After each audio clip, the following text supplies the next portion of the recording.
Film Heidi नाम की एक अनाथ बच्ची से शुरू होती है। वह कई सालों से अपनी चाची के पास रहती थी, पर किसी वजह से उसकी चाची उसे अब अपने साथ नहीं रख सकती थी।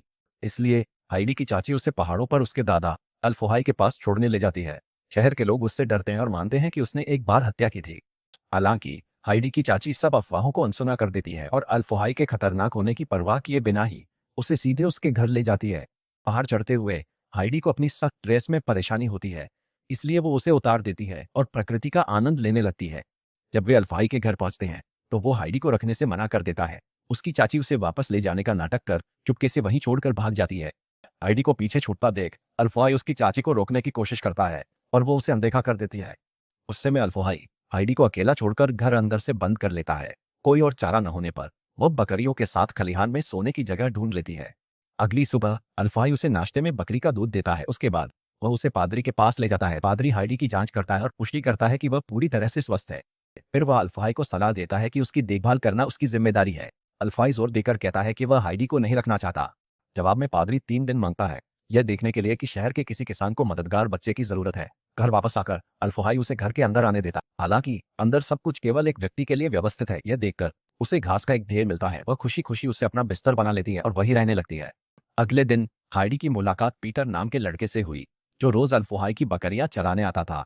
एक दिन अल्फोहाई ने हाइडी को भी उसके साथ भेज दिया। वह उसे लंच में रोटी और पनीर भी देता है। हाइडी को यह समय बहुत अच्छा लगता है, क्योंकि इससे उसे बाहर घूमने का मौका मिलता है। जब हाइडी खुशी से खुले आसमान को देख रही होती है तो पीटर चुपके से उसके लंच का कुछ हिस्सा खा लेता है। हाइडी के समझते ही पीटर दोष बकरियों पर मर देता है। बात करते करते अचानक 2 बकरियां लड़ने लगती हैं। पीटर उन्हें छड़ी से अलग करता है, पर हाइडी को यह बिल्कुल पसंद नहीं आता। वह पीटर से वादा करवाती है कि वह फिर कभी बकरियों को नहीं मारेगा। बदले में वह भी रोज अपना आधा खाना उसके साथ बांटेगी। पीटर हाइडी से उनके सौदे को गुप्त रखने के लिए कहता है, क्योंकि वह अल्फोहाई से डरता है। जब हाइडी घर लौटती है तो वह अल्फोहाई के साथ अजीब व्यवहार करने लगती है। वह खलिहान में सोने पर भी जोर देती है। अल्फोहाई को एहसास होता है कि उसे अपने खिलाफ झूठे आरोपों के बारे में पता चल गया है। वह हाइडी से शांति से कहता है, दूसरों की बजाय अपने दिल की सुनकर सोचे कि दादाजी ऐसा कर सकते हैं या नहीं। यह सुन हाइडी का दिल पिघल जाता है और वो अपने दादा पर फिर से भरोसा करने लगती है और दौड़कर उसे गले लगाती है और खुशी से अटारी में सो जाती है। अगले दिन हाइडी पीटर और बकरियों संग फिर बाहर जाती है। इस बीच अल्फोहाई दस्तकारी शुरू करता है। जब हाइडी घर लौटती है तो वह खाने की मेज पर एक और कुर्सी देखकर हैरान हो जाती है। फिर अल्फोहाई उसे बताता है कि वो उसके साथ रह सकती है। यह सुनकर हाइडी बहुत खुश हो जाती है। कुछ ही दिनों में वो अल्फोहाई का दिल जीत लेती है और पीटर की भी पक्की दोस्त बन जाती है। अब ज्यादा सहज महसूस करते हुए वो अपने बाल भी छोटे काट लेती है। एक दिन पीटर उसे बताता है कि अब वो साथ नहीं खेलेगा, क्योंकि उसे स्कूल जाना है। हालांकि वह हाइडी को कभी भी घर आने का न्योता देता है और बताता है कि वे अब सिर्फ वसंत की छुट्टियों में ही दोबारा साथ खेल सकते हैं। यह सुनकर हाइडी भी स्कूल जाना चाहती है, लेकिन अल्फोहाई उसे नहीं भेजता है। वह जानता है कि सर्दियों के दौरान हाइडी स्कूल के लिए शहर की यात्रा नहीं कर पाएगी। जैसे ही सर्दियां आती हैं, हाइडी के लिए बाहर जाना मुश्किल हो जाता है। हर समय घर के अंदर रहने से वह ऊब जाती है और बेचैन हो जाती है। यह देख अल्फोहाई उसके लिए लकड़ी की चिड़िया बनाता है, पर बात नहीं बनती। हाइडी को खुश करने वो बर्फ पर चलने वाली एक स्लेज बनाता है। वह हाइडी को घुमाने ले जाता है, जिससे उसका मन खुश हो जाता है। इसके बाद वो उसे पीटर के घर छोड़ देता है। वहां पर हाइडी पीटर की माँ और दादी से मिलती है। पीटर के पिता के निधन के कारण उनकी आर्थिक स्थिति इस वक्त बहुत ज्यादा खराब है। फिर भी पीटर की माँ उसे पढ़ाने के लिए अपनी तरफ से हर कोशिश कर रही है। उनके साथ पूरा दिन बिताने के बाद हाइडी अपने घर लौट वह अल्फोहाई को गले लगाती है और यह महसूस करती है कि उसे पाकर वह कितनी भाग्यशाली है। समय बीतता है और हाइडी अपने दादाजी के साथ खुशी खुशी रहने लगती है। सब कुछ सही लगता है, लेकिन एक दिन उसकी चाची अचानक आ जाती है। वह अल्फोहाई को बताती है कि वह हाइडी को वापस लेने आई है। अब उसके पास एक नौकरी है जिससे वह हाइडी की देखभाल कर सकती है। मगर अल्फोहाई को उसकी बातों पर बिल्कुल भरोसा नहीं। वो शर्मिंदा होने का नाटक कर वहां से जाने का दिखावा करती है, लेकिन एक बार फिर वो अल्फोहाई को चकमा देकर चुपके से हाइडी को ढूंढने लगती है। पीट को हाइडी पीटर के साथ खेलती हुई मिलती है। जब वह उससे अपने साथ चलने को कहती है तो हाइडी मना कर देती है। वह हाइडी से कहती है, अल्फोहाई भी यही चाहता है कि दादा का नाम सुनकर हाइडी उसकी बात मान लेती है और जाने को राजी हो जाती है। जब पीटर बकरियों के साथ लौटता है, अल्फोहाई को फौरन सब समझ आ जाता है। वह उसे ढूंढने शहर भागता है, पर तब तक देर हो चुकी होती है। कीट हाइडी को फ्रैंकफर्ट एक भव्य हवेली में ले जाती है। वहां वह हाइडी का परिचय कराती है। हालांकि आया उसे देखकर खुश नहीं होती। वह सोचती है कि हाइडी बदतमीज और गंदी है। पीट आया को याद दिलाती है कि उन्होंने विशेष रूप से एक अनाथ लड़की के लिए कहा था। हाइडी को मालिक की बेटी क्लारा, जो चल नहीं सकती, की साथी बनने के लिए लाया गया है। हाइडी उत्साह से क्लारा की व्हीलचेयर इधर उधर धकेलती है और फूलदान तोड़ देती है। हाइडी को बचाने के लिए क्लारा ट्रोलिंग के सामने सारा इल्जाम अपने ऊपर ले लेती है। अब क्लारा के साथ रहने के लिए हाइडी को बहुत सी बातें सीखनी थी, तो वे उसे साफ करते हैं और उसे घर में ठीक से रहना सिखाना शुरू करते हैं। हाइडी भी क्लारा के साथ पढ़ना शुरू कर देती है, लेकिन जब सबको पता चलता है कि हाइडी पढ़ या लिख नहीं सकती तो वे चौंक जाते हैं। ओलिन तुरंत हाइडी से छुटकारा पाना चाहती है, लेकिन वह क्लारा के पिता के आने से पहले ऐसा नहीं कर सकती। इसलिए वह प्रोफेसर से हाइडी को भी पढ़ाने के लिए कहती है। कुछ ही दिनों के अंदर हाइडी घर के सारे तौर तरीके सीख जाती है, पर वह पूरी तरह से खुद को नहीं बदलती है। जब भी उसे मौका मिलता है वह चुपके से अपनी जेब में रोटी हाइडी क्लारा का दिल जीत लेती है और दोनों गहरी दोस्त बन जाती हैं। क्लारा बताती है कि अपनी माँ की मौत के बाद वो इतनी टूट गई थी कि उसने चलना ही छोड़ दिया था। एक शाम हाइडी एक नौकर सेबेस्टियन से खिड़की खोलने के लिए कहती है ताकि वह पहाड़ों को देख सके, लेकिन जब वह बाहर देखती है तो उसे वहां सिर्फ इमारतें ही दिखाई देती हैं। सेबेस्टियन कहता है कि पहाड़ देखने के लिए उसे और ऊंची जगह पर जाना होगा। हाइडी सबको चकमा देकर क्लारा के साथ घर से चुपके से निकल पड़ती है। क्लारा आज बहुत खुश है क्योंकि उसे पहले कभी घर से बाहर जाने की इजाजत नहीं थी। वे शहर के टॉवर पर पहुंचते हैं और हाइडी पहाड़ों की तलाश में और भी ऊपर चढ़ने के लिए क्लारा को अकेला छोड़ देती, लेकिन वो फिर निराश हो जाती है क्योंकि उसे हर तरफ बस इमारतें दिखती हैं। इस बीच क्लारा डरने लगती है। तभी वो बिल्ली के बच्चे बेचते एक आदमी को देख उन्हें खरीदने का फैसला करती है। इस बीच घर पर लड़कियों के गायब होने का पता चलने पर सब घबरा जाते हैं और उन्हें खोजने के लिए बाजार भागते हैं।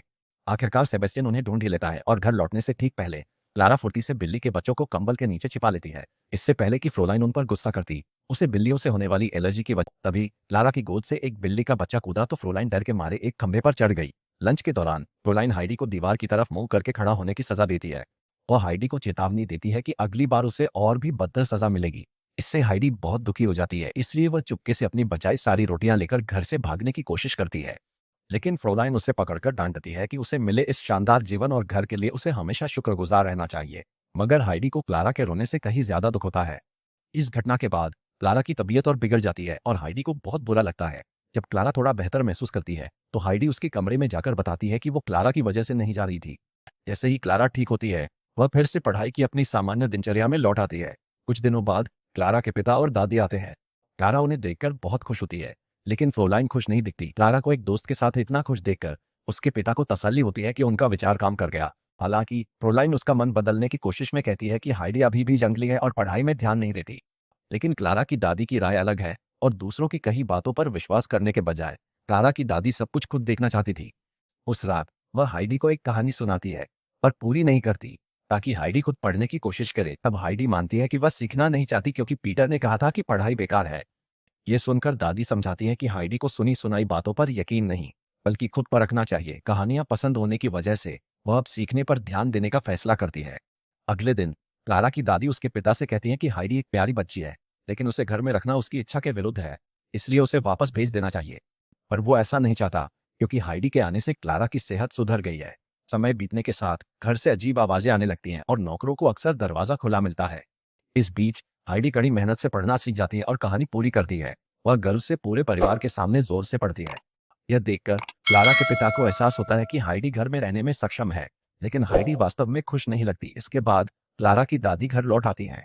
उस रात जब क्लारा के पिता अपने दोस्त के साथ शतरंज खेल रहे होते हैं तो उन्हें वही अजीब आवाजें सुनाई देती हैं। क्लारा के पिता का दोस्त इस डर से घर की तलाशी लेता है कि कहीं कोई चोर तो नहीं घुस आया है, लेकिन असल में यह हाइडी है जो नींद में चल रही है। वह अनजाने में अपना कमरा छोड़ देती है, मुख्य दरवाजा खोलती है और खुले आसमान को घूरती है, ठीक वैसे ही जैसे वह बकरियां चराते समय करती थी। फिर वह अपने कमरे में लौटती है और वापस सो जाती है। डॉक्टर हाइडी की जांच करता है और पाता है कि वह ठंड से बुरी तरह कांप रही है। डॉक्टर बताता है कि हाइडी घर की याद आने की बीमारी से पीड़ित है। वह चेतावनी देता है कि जल्द घर न भेजने पर उसकी सेहत खतरे में पड़ सकती है, पर क्लारा के पिता अब भी हाइडी को भेजने से हिचकिचा रहे हैं। अगली सुबह वह क्लारा को हाइडी की हालत समझाता है कि उसे घर वापस जाना होगा, पर यह समझने के बजाय क्लारा गुस्सा होकर अपने कमरे में खुद को बंद कर लेती है। हाइडी घर लौटकर खुश है, पर क्लारा के लिए चिंतित है। वह उससे बात करने जाती है, मगर क्लारा दरवाजा खोलने से इनकार कर देती है। आखिरकार हाइडी के जाने से पहले वह क्लारा के पिता को एक लकड़ी का पक्षी देती है जो अल्फोई ने उसके लिए बनाया था और क्लारा से वादा करती है कि वह फिर से मिलने आएगी।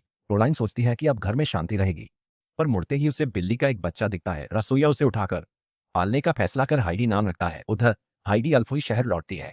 यहाँ सब उसे देख बहुत खुश होते हैं। वह जल्दी से अल्फोई से मिलने जाती है। हालांकि अब हालात काफी बदल गए हैं। अल्फोई अब हाइडी को स्कूल भेजता है और सर्दियों में वे लोग शहर के घर में चले जाते हैं। हाइडी की नई टीचर दयालु है, जिससे सीखना आसान हो गया है। अब सब कुछ सामान्य हो रहा है और आखिरकार हाइडी को वो जीवन मिल जाता है जो वो हमेशा से चाहती थी। भले ही हाइडी पहाड़ों में अपने नए जीवन से खुश है, फिर भी उसे क्लारा की याद आती है। वो उसे पत्र लिखती है और जब क्लारा उन्हें पढ़ती है तो उसे दुख होता है, यह महसूस करते हुए कि उसने हाइडी को अलविदा भी नहीं कहा था। अपनी पोती को परेशान देख क्लारा की दादी उसे हाइडी के घर ले जाती हैं। जब दोनों सहेलियां फिर से मिलती हैं वे बहुत खुश होती हैं। तब क्लारा की दादी क्लारा को कुछ दिन हाइडी के साथ रहने के लिए भेज देती है। हाइडी क्लारा को पहाड़ों की अपनी जिंदगी दिखाती है और दोनों की दोस्ती और गहरी हो जाती है। मगर ये देखकर पीटर को बहुत जलन। एक दिन पीटर क्लारा की व्हीलचेयर को एक चट्टान से नीचे धकेल देता है। जल्द ही सबको पता चल जाता है कि इस सब के लिए पीटर ही जिम्मेदार है। क्लारा की सुरक्षा के लिए अल्फोहाई अब हर समय दोनों बच्चों के। तभी क्लारा एक सुंदर तितली देख बिना सोचे ही उसका पीछा करने के लिए उठ जाती है। शुरू में वो लड़खड़ाती तो है, और फिर छोटे छोटे कदम उठा ही लेती है। हाइडी और पीटर की मदद से उसकी हालत सुधरती रहती है। कुछ दिनों बाद क्लारा के पिता और दादी उसे घर लेने आते हैं। जब वे क्लारा को अपने पैरों पर खड़ा देखते तो बहुत खुश हो जाते हैं। जाने से पहले क्लारा हाइडी से वादा करती है कि वे फिर मिलेंगे। क्लारा की दादी भी हाइडी को एक डायरी और एक पेन देती हैं। अंतिम दृश्य में हाइडी पहले की तरह पीटर के साथ खुशी खुशी बकरियों को संभाल रही है, लेकिन अब अपनी दिनचर्या के साथ वो डायरी लिखकर अपना सपना भी पूरा कर रही है। और इसी खूबसूरत पल के साथ इस फिल्म का एक बहुत ही प्यारा अंत होता है। देखने का शुक्रिया।